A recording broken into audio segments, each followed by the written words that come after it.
Nous sommes au niveau du gîte du volcan du Piton de la Fournaise pour une étude géophysique. Là, on se trouve sur une anomalie de dégazage. Pour ça, on réalise une manip de tomographie électrique aujourd'hui. Ce relevé tomographique est un complément aux mesures de gaz du sol réalisées à plusieurs reprises dans le cadre de la thèse de Guillaume Boudoir.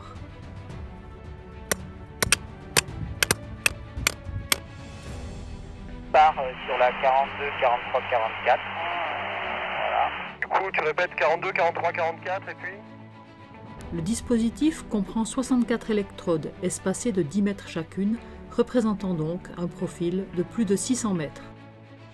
C'est au centre du dispositif que seront lancées les acquisitions. Il faut encore placer une électrode dite à l'infini. Cette électrode se trouve à près de 5 km du centre d'acquisition. Elle permet de doubler la profondeur d'investigation et d'atteindre ici près de 200 mètres de profondeur. Essayer de comprendre pourquoi on a justement ce dégazage important à cet endroit-là de l'édifice. Nous retrouvons Guillaume Boudoir à l'Observatoire volcanologique du Piton de la Fournaise.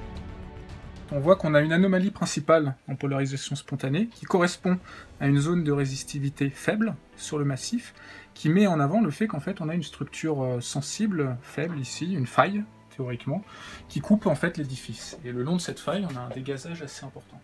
Identifier ce type de structure, ce type de faille, c'est fondamental pour le Piton de la Fournaise, puisque ce sont des endroits où le dégazage peut se réaliser, où potentiellement on peut accentuer les méthodes de surveillance de l'activité volcanique, mais c'est aussi important en termes de risque, puisque ce sont des structures qui se développent pour celle-là jusqu'à la plaine des Palmistes, et où potentiellement on peut avoir des remontées magmatiques le long de ces chemins préférentiels.